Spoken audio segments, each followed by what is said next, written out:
오늘 설교 성경 본문 말씀 제가 봉독하겠습니다.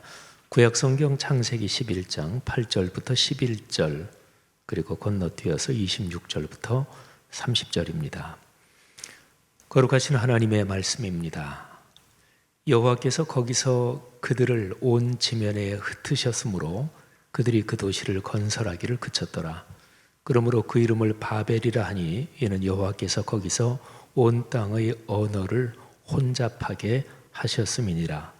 여호와께서 거기서 그들을 온 지면에 흩으셨더라. 셈의 족보는 이러하니라. 셈은 100세 곧 홍수 후 2년에 아르박삿을 낳았고 아르박삿을 낳은 후에 500년을 지내며 자녀를 낳았으며 데라는 70세에 아브람과 나홀과 하란을 낳았더라.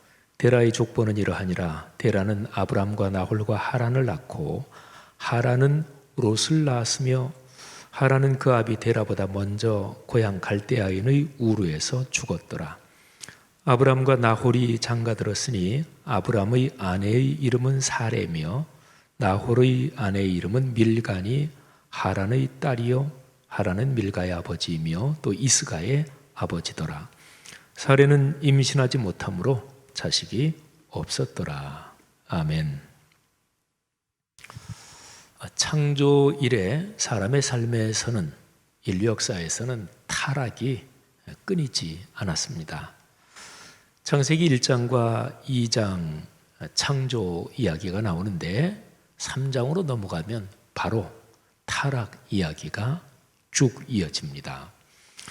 50장으로 구성된 창세기 기록에서 첫 번째 큰 덩어리가 1장부터 11장인데 이 덩어리에서 1, 2장의 창조 이야기를 빼면 나머지가 타락이 심해진다, 더 독해진다, 더 악해진다.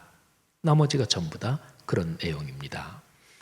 그리고 창세기 11장 이후에 성경 전체, 구약뿐 아니라 신약까지 포함한 성경 전체 흐름에서도 타락이라는 주제는 끊임없이 이어지는 그리고 굉장히 중요한 몇 가지 주제 중 하나입니다. 사람 삶이 어떻게 하면 행복해질 수 있을까요? 타락의 기운을 누르고 창조의 아름다움으로 돌아가야 행복합니다. 끊임없는 타락보다 더 큰 힘으로 끊임없이 새로워지는 것, 곧 개혁과 갱신과 쇄신이 꼭 필요한 까닭이 이것입니다. 오늘날 우리 인류는 21세기에 5분의 1을 지나고 있죠. 20년을 지나고 2021년입니다. 오늘날의 인류는 자신이 잘못 살아온 길에 대한 대가를 아주 뼈아프게 치르고 있습니다. 코로나19가 기후 및 환경 위기에서 비롯된 것임은 이미 확인된 사실입니다. 지구 행성의 이 생태계에서 오로지 사람만이 중요하다, 사람 중심으로만 살아오면서 자연 환경을 이기적으로 이용해 온 것, 인간 이기주의 이렇게 불러보면 그 인간 이기주의가 빚어낸 뼈아픈 결과, 그게 이제 코로나19입니다. 그런데 코로나19가 그런 인간 이기주의가 빚어내는 거기에서 발생하는 여러 가지 어려운 일 중에서 단지 하나다 하는 사실을 깊이 인식해야 합니다. 이기주의라는 무서운 병은 자연과의 관계에서뿐 아니라 사람 사이에서도 심각한 해악을 초래합니다. 우리가 사는 방식을 더불어 사는 상생, 서로 상자, 살 생자잖아요. 나만 산다, 나만 잘 산다 이게 아니고 더불어 사는 상생으로 방향을 전환하지 않으면 인류는 코로나19와 비슷한, 아니 그보다 더 무서운 재앙을 맞이하게 될 것입니다. 하나님께서 천지를 창조하실 때 사람을 관계 속에서 더불어 사는 책임적 존재로 만드셨습니다. 그러니까 사람은 혼자 사는 게 아니고 관계 속에서 더불어 사는, 그래서 남에 대해서 타자에 대해서 책임을 가지고 있는 그런 존재로 만드셨습니다. 사람은 삼중의 관계에서 책임과 사명을 가졌습니다. 창조주 하나님과의 관계에서는 피조물로서 예배자로 삽니다. 이웃 사람과의 관계에서는 좋은 친구로서 더불어 사는 동반자입니다. 자연 만물과의 관계에서는 그들을 돌보고 살피는 청직입니다. 하나님, 사람, 자연, 이 세 가지 관계, 이거는 사람이 존재하는 모든 상황을 포괄하는 가장 기본적인 관계의 틀입니다. 이것을 잊고 이기주의에 매몰되어 살아온 결과의 하나가 코로나19입니다. 사람은 다시금 창조의 본디 모습을 회복해야 합니다. 그래야 행복해집니다. 아니, 행복해진다 이전에 창조의 본디 모습을 회복해야 생존할 수 있습니다. 제가 오늘 설교 초반에 너무 거창하게 큰 얘기를 한 것 같습니다만, 이 얘기는 구체적인 개인의 삶에도 적용됩니다. 여러분이나 저나 삶의 여정을 걸어가면서 관계 속에서 산다, 이것을 잊으면 결국은 불행해집니다. 눈앞의 이익만 보면 야, 이거 내게 이익이다, 좋다, 이렇게 볼 수 있지만, 그런 것도 조금 길게 보면 아이고 손해구나, 이런 게 많습니다. 이익이 되는 듯 하다가 내가 살아가는 당대의 결정적인 손해를 볼 수 있습니다. 내가 살아있는 동안 내 자식이나 손주 때에서 깊은 상처를 받을 수도 있습니다. 세 가지 관계가 중요해요. 위로, 창조와 구원의 하나님을 예배하며, 그리고 이웃들, 타인을 배려하고 존중하며 더불어 살며, 그리고 모든 종류의 생명을 가진 또는 그 외 모든 타자, 자연 만물이지요. 그것을 잘 살피고 돌보며 사는 것, 이게 사람 삶의 근원적인 의무. 그런데 그 의무는 사실 커다란 축복입니다. 오늘날의 이런 상황에서 아브라함의 삶을 묵상하는 것은 깊은 의미가 있습니다. 그러니까 창세기 1, 2장 창조 얘기라 그랬죠. 근데 3장부터 11장은 타락이 계속 심해지는 거지요. 근데 바로 이런 상황에서 하나님께서 중장기적인 구원의 기획을 시작하십니다. 근데 그 일을 위해서 하나님께서 준비하신 거룩한 병기가 아브람입니다. 그러니까 하나님이 아브람을 부르신 사건은 창조주 하나님의 길고 긴 구원의 섭리에서 중심에 있습니다. 아브람을 부르시는 그 일은 예수 그리스도에게까지 연결됩니다. 마태복음 1장에 이 사실이 잘 나타나 있습니다. 마태복음 1장에 예수님의 계보가 나오잖아요. 그런데 시작이 아브라함, 그리고 제일 마지막에 예수님, 이렇게 계보가 나옵니다. 타락한 인간을 창조 본디의 모습으로 회복시키시려고 그 대표적인 본보기로서 하나님께서 아브라함, 그 한 사람을 부르시는 거예요. 그러니까 아브라함의 인생 여정을 잘 묵상하면 창조주 하나님께서 주신 그 복을 어떻게 누리는지 알 수 있습니다. 창조의 그 복을 구원의 은혜 안에서 다시금 풍요롭게 누리는 길이 무엇인지 이게 보이는 거예요. 자, 오늘 설교에서 우리는 고대 근동 한참 그 옛날 그 이야기 속으로 한번 들어가 보겠습니다. 창세기 11장의 바벨탑 사건, 자, 여기에서 3장부터 계속되어 온 인류의 타락이 정점에 도달합니다. 피조물인 인간이 창조주 또는 하나님, 에이 그딴 거 필요 없다, 그거 치워버리고 우리 인간이 그 자리에 앉지 뭐, 이러는 시도가 바벨탑 사건의 핵심입니다. 예배자로 창조된 인간이 아예 내가 예배를 받는 인간 신이 되려는 그런 반역인 거지요. 지배자와 피지배자, 이거는 성경이 가르치는 인간관에서 잘못된 거잖아요. 사람 위에 있고 사람 밑에 사람이 있다, 이런 거니까. 근데 지배자와 피지배자의 인간관계를 고착화시키고 자연 만물을 오로지 인간의 편리를 위해서 마음대로 악용하고 정복의 대상으로 보는 것, 이것도 바벨탑의 반역과 연관되어 있습니다. 하나님께서 보다 못하셔서 그들에게 벌을 내리십니다. 창세기 11장 8, 9절에 그게 나오지요.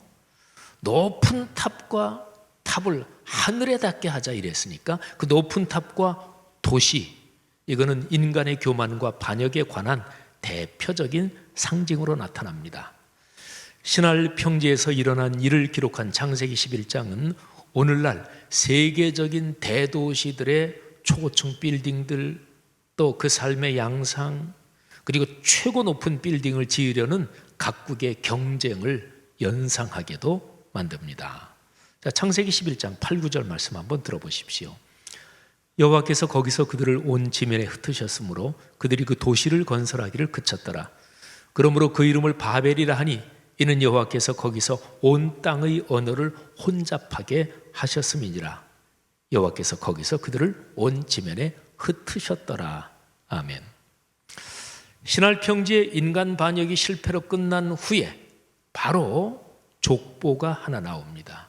창세기 11장 10절부터 시작되는 족보인데, 여기에는 노아의 세 아들 셈, 함, 야벳 중에서 맏아들 셈의 계보가 여기에 나옵니다. 창세기 1장부터 11장까지의 이 창세기의 첫 번째 덩어리에 모두 족보가 4개가 나옵니다. 그거 한번 잠깐 살펴볼게요. 첫째로 4장에 가인부터 라멕에 이르는 6대에 이르는 가인의 족보가 나옵니다. 하나님을 거역하는 죄악의 계보입니다. 두 번째는 이와 대조되는 족보가 5장에 나오는데 아담부터 노아까지 10대 족보가 나옵니다. 하나님의 적통 족보라고 얘기할 수 있습니다. 세 번째가 10장에 노아의 세 아들 셈, 함, 야벳 그 각각으로 이어지는 족보가 기록이 되어 있고요. 그리고 그 다음에 네 번째 족보가 우리가 지금 살펴보는 11장 10절부터 나오는 셈의 족보입니다. 그런데 이 족보에서 세 번째하고 네 번째, 그러니까 10장에 나오는 족보 그리고 11장에 나오는 족보, 요 사이에 신할 평지의 바벨탑 반역 사건이 요 사이에 끼어 있는 거예요. 자, 그러니까요, 창세기 1장부터 11장의 문맥의 흐름, 그 이야기의 흐름, 줄거리가 이렇게 되는 거예요. 인간 역사가 계속 이어지면서 혈통과 족보도 이어지고 사람도 계속 태어나고 인생이 이어지는데, 그러는 중에 인간의 타락도 깊어지고 독해집니다. 절정이 바벨탑 사건입니다. 인간이 이토록 타락하는 폭주 과정을 하나님께서 개입하셔서 일단 그 세력을 꺾으십니다. 자, 그러시면서 하나님께서 인간 타락을 근본적으로 해결해야 되겠다, 그러면서 그 계획을 시작하시는 거예요. 이 계획에는 두 가지가 들어있어요. 자, 하나는 한 사람을 불러서 창조의 본디 모습을 그 한 사람에게 회복시켜서 그 사람을 구원의 씨앗으로 삼는다. 이게 첫 번째고, 그 다음에 또 하나, 두 번째는 그 씨앗을 통해서 인류 전체가 구원을 받게 한다. 이 두 가지입니다. 이 일에 하나님이 부르신 사람이 아브람입니다. 자, 아브람은 어떤 사람인가요? 셈의 10대 손입니다. 창세기 11장 10절부터 26절까지 셈의 족보가 나오는데, 셈부터 아브람까지 10대가 기록이 되어 있어요. 자, 그 족보에서 시작하는 부분 그리고 끝나는 부분 두 군데를 제가 한번 읽습니다.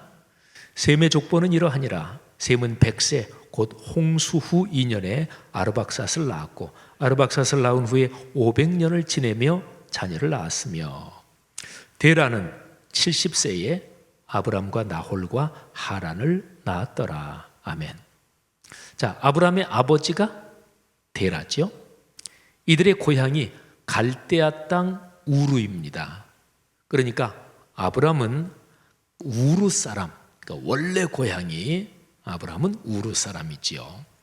자, 우르라고 하는 그 도시를 살펴봅시다. 이 우르를 살펴보면 하나님께서 아브람을 우르에서 불러내시는 게 어떤 상황인지 무슨 의미가 있는지를 좀 더 깊이 이게 머릿속에 그려지고 깨달을 수가 있습니다.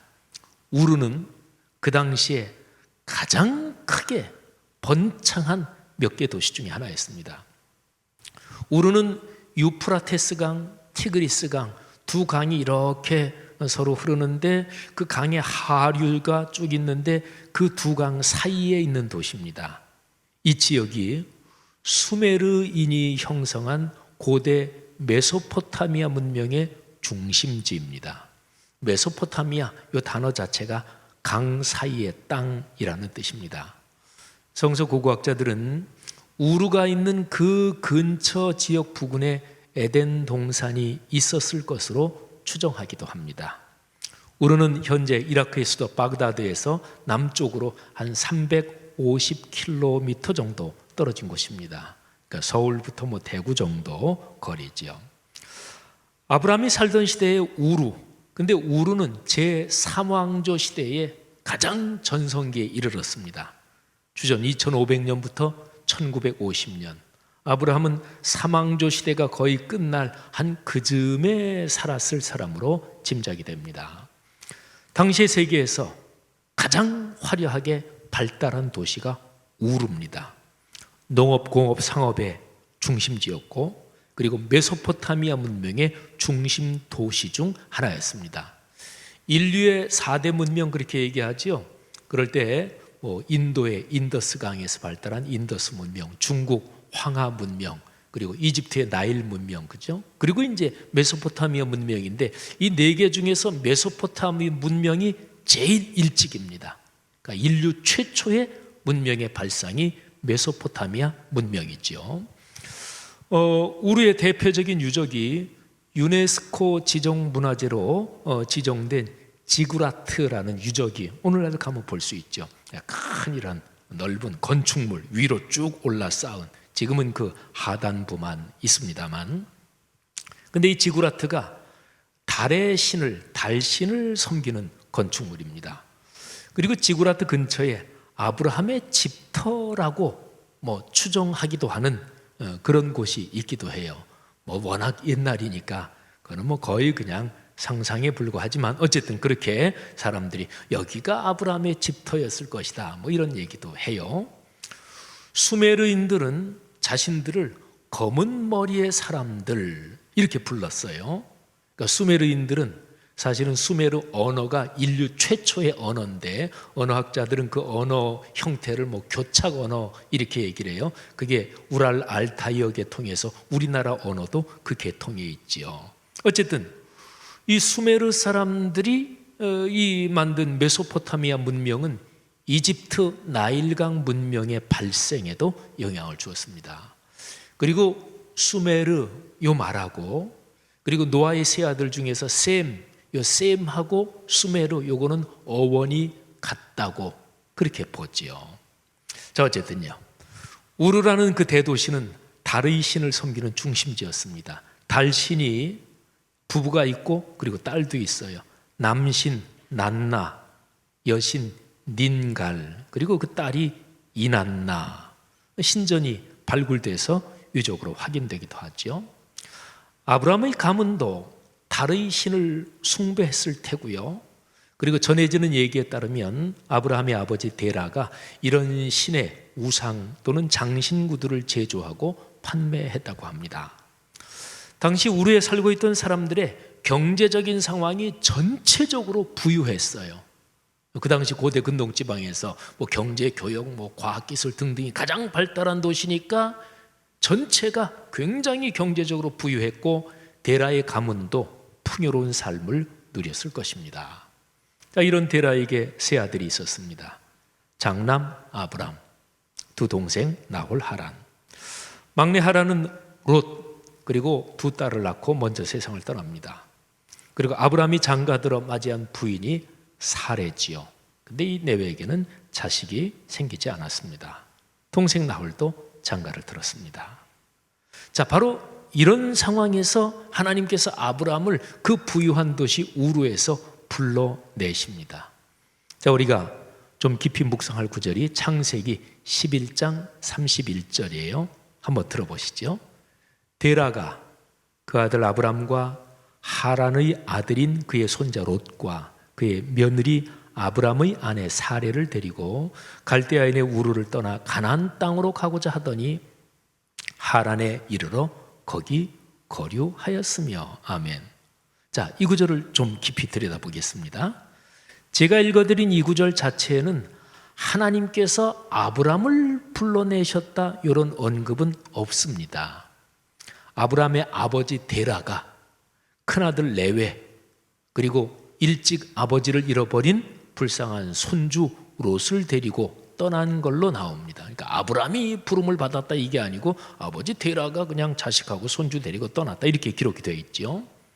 그런데 이 11장 31절을 성경의 다른 한 세 곳과 같이 한번 연결해서 살펴보면 하나님께서 아브람을 부르셨기 때문에 아브람이 아버지 조카와 함께 떠났구나 하는 것을 알 수 있습니다. 자, 세 곳을 보겠습니다. 첫째는 신약성경 사도행전 7장입니다.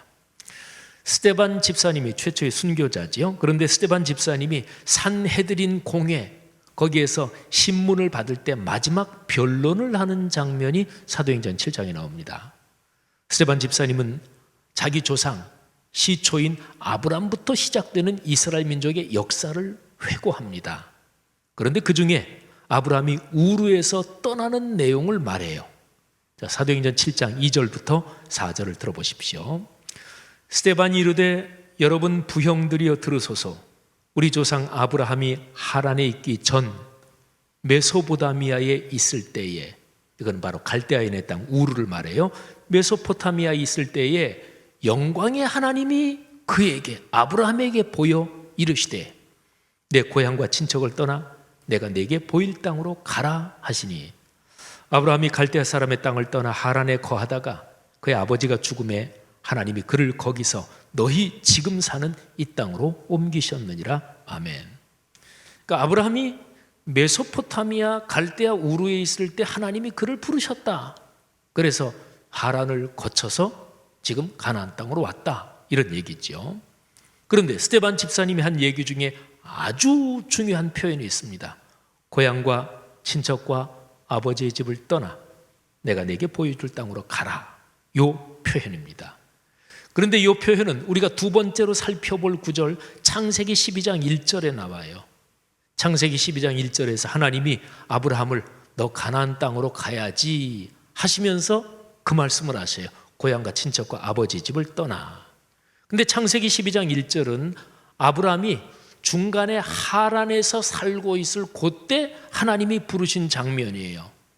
그러니까 사도행전 7장을 생각하면 하나님께서 아브라함이 우르에 살고 있을 때 불러내실 때도 그 말씀을 하신 거예요. 내 고향과 친척과 아버지의 집을 떠나 내가 내게 보여줄 땅으로 가라. 근데 아브라함이 단번에 순종하지를 못해요. 가나안 땅까지 가지 못하고 하란에서 도중 하차해요. 그래서 거기 살고 있는 아브라함을 또다시 불러내시는 거예요. 그러면서 똑같은 표현을 하시는 거예요. 내 고향과 친척과 아버지의 집을 떠나 내가 내게 지시할 땅으로 가라. 자, 우리가 살펴볼 세 번째 구절이 창세기 15장 7절입니다. 이 구절은 나중에 아브라함이 가나안 땅에 들어가서 살고 있을 때 하나님께서 아브라함에게 하시는 말씀이에요. 보십시오.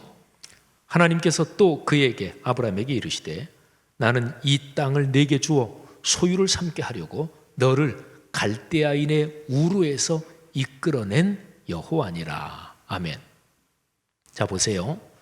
사도행전 7장 2절부터 4절, 또 창세기 12장 1절, 그리고 창세기 15장 7절 세 구절을 종합적으로 읽고 해석하면 창세기 11장 31절에서 데라가 아브라함 내외와 손주를 데리고 떠났다 이렇게 기록이 되어 있지만 사실은 그 정황이 하나님께서 아브라함을 부르신 거예요. 그래서 어느 날 아브라함이 아버지한테 아버지 저 다른 데로 좀 가야 되겠습니다. 뭐 가장 부유한 도시 그 가정 가문도 잘 살고 있었을 테고 근데 갑자기 장남이 떠난다고 하니까 뭐 아버지도 말리고 주변 사람들도 다 미쳤다 그러겠죠. 여러분 세계에서 가장 사람 살기 좋은 도시들 한번 머리에 떠올려 보세요. 뭐 언론이나 TV에 그런 게 나오기도 합니다. 뭐 스위스나 저 북유럽 뭐 또 호주 이쪽에 뭐 사람 살기 좋은 도시 있잖아요. 우리 사람들은 누구나 다 야, 그런 데 가서 여생을 살았으면 좋겠다 뭐 이런 생각 가지잖아요. 그러니까 그 당시 세계에서 가장 경제적으로 부유하고 가장 살기 좋은 곳이었단 말이죠. 근데 떠난다 그래요. 그런데 아브라함이 하나님의 말씀에 온전히 순종하지 못하고 뭐 이런저런 사정이 있었겠죠. 근데 그거는 성경에 기록되어 있지 않으니까 몰라요. 그런데 장남이니까 연로하신 아버지 모시고 떠난 거고 그리고 죽은 동생의 아들 불쌍한 조카 데리고 이렇게 떠난 거죠. 아브라함은 고향과 친척과 아버지의 집을 떠나라는 하나님의 말씀에 사실은 온전히 순종하지는 못한 거지요. 자, 어쨌든 여기까지가 이제 고대 근동의 이야기입니다. 자, 그리스도인들이요. 이제 고대 근동의 이야기 속에서 우리 삶으로 돌아올 때입니다. 아브라함의 이야기에 담긴 하나님의 뜻은 무엇인가요? 거기에서 우리가 깨닫고 배워야 할 것이 무엇인가요? 하나님은 타락한 인류를 구원하시려고 한 사람을 부르십니다. 그 사람 아브라함은 구원의 시작점에 서는 그런 영광을 얻었고 그 사명을 받았습니다. 그리고 순종합니다. 아브라함은 순종으로 믿음의 조상 그리고 복의 조상이 됩니다. 아브라함은 새롭게 시작하는 일을 위해서 자신이 살던 곳을 떠나야 했습니다. 새로운 일은 새로운 틀에서 시작됩니다.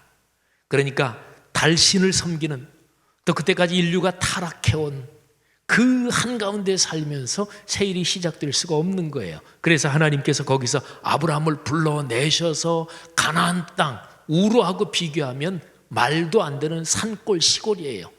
거기에서 하나님만을 바라면서 새로운 구원의 역사를 시작하시는 거죠. 그렇습니다. 예수님께서 마가복음 2장 22절에서 하신 말씀을 들어보세요. 새 포도주를 낡은 가죽 부대에 넣는 자가 없나니 만일 그렇게 하면 새 포도주가 부대를 터뜨려 포도주와 부대를 버리게 되리라. 오직 새 포도주는 새 부대에 넣느니라 하시니라. 아멘. 바벨탑 사건으로 극도로 타락한 인류를 구원하시려고 하나님께서 새로운 시대를 준비하십니다. 그 시작을 위하여 가장 화려하고 부유한 도시 우르에서 아브라함을 불러내십니다.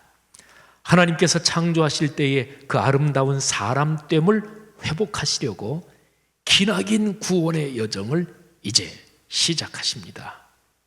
여러분, 교회 역사를 보면 어느 시대든지 그 시대의 타락을 넘어서는 거룩한 운동을 위하여 부르심을 받는 사람들이 있습니다.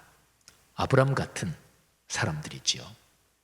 성도 여러분, 오늘날의 한국 교회와 우리 사회 그리고 세계가 사실은 근본적으로 이렇게 살펴보면 물신 숭배에 빠져 있습니다. 돈이 최고라는 사고방식이 사람들을 사로잡고 있습니다. 한국 교회는 사실은 지금까지 교인 숫자가 늘고 재정이 들어 큰 교회가 돼야 한다는 것이 목표였습니다. 목사들은 물량적 성장이 목회의 성공이라고 생각했습니다. 장로님을 비롯한 다른 직분을 맡은 사람들도 우리 교회를 더 크게 만드는 일에 몰두했습니다. 우리가 생각하는 선교라는 것이 다는 아니겠지만 사실은 대부분 이렇게 속물적이었습니다. 그런데 그렇게 교회가 커지고 재정이 많아져서 그래서 어떻게 됐죠? 요즘 한국교회 모습, 코로나 상황에서 교회의 민낯이 여지없이 드러났습니다. 한국교회가 심각하게 병약하다는 것이 드러났습니다. 코로나 감염을 대량으로 확산시키고 있는 기독교 단체들 대부분이 선교라는 이름을 붙이고 있는 단체들이에요. 선교, 이게 얼마나 거룩하고 고귀한 단어예요. 근데 적어도 한국 사회에서는 우리 한국 사회 예수 안 믿는 사람들이 선교 이걸 들으면 이거는 이기주의의 대명사가 됐고 조롱과 멸시의 대상이 됐습니다. 내 교회 중심의 이기주의, 그리고 개인적인 이기적 성공 신화를 추종한 그런 목사들, 그리고 한국 교회와 그리스도인의 그런 모습, 참 부끄러운 거죠.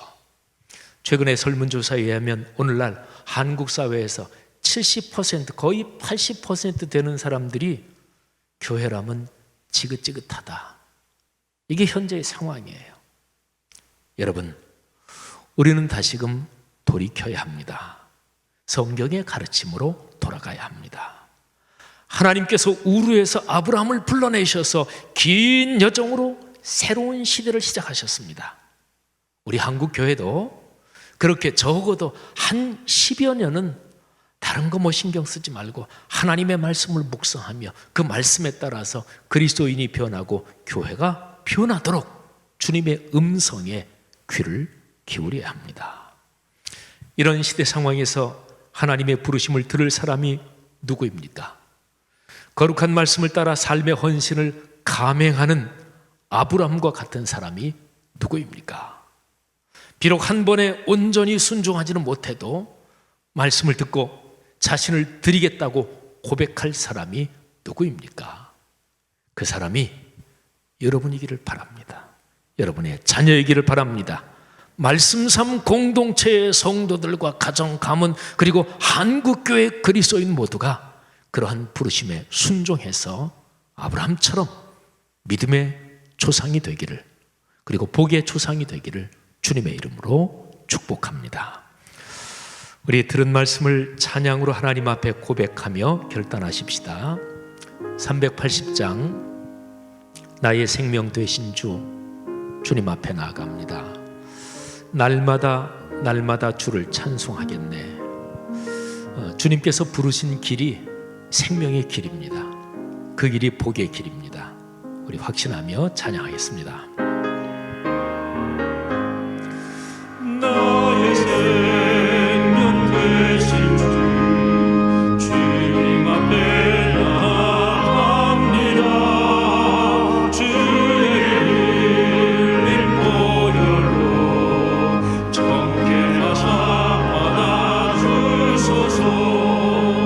날마다 주를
기도하겠습니다.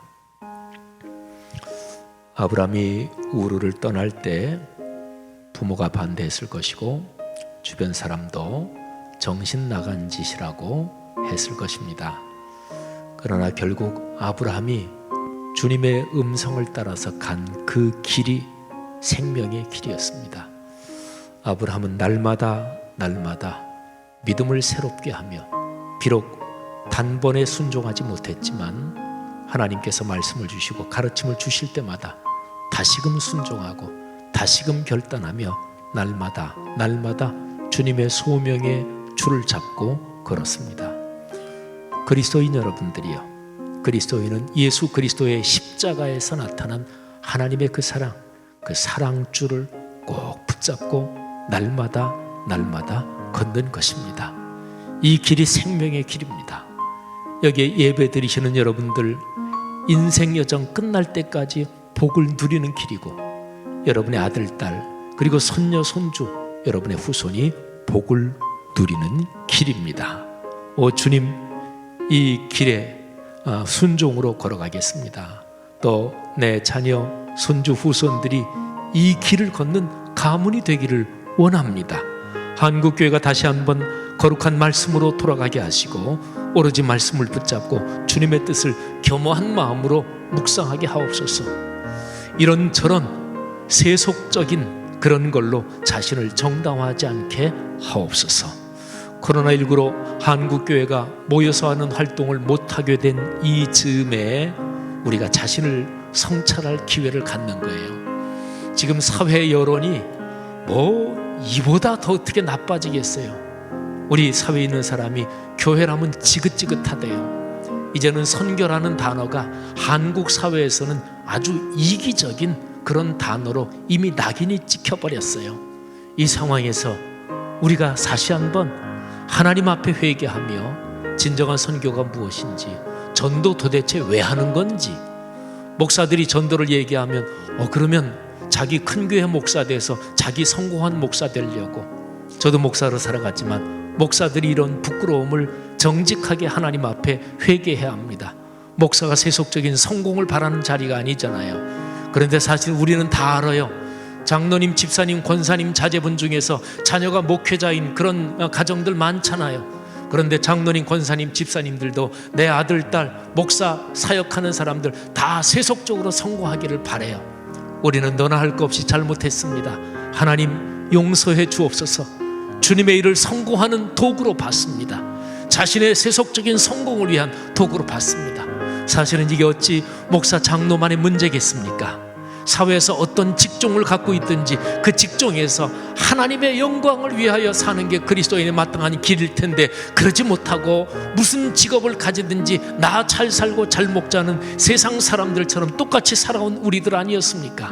이 시간에 하나님 앞에 다시 한번 회개하면서 기도하고, 주님 아브라함을 부르신 길에 아브라함이 순종했던 것처럼 저도 제 아들, 딸도 손녀, 손자도 우리 교회가 그렇게 순종하게 하옵소서. 다 같이 통성으로 기도하겠습니다.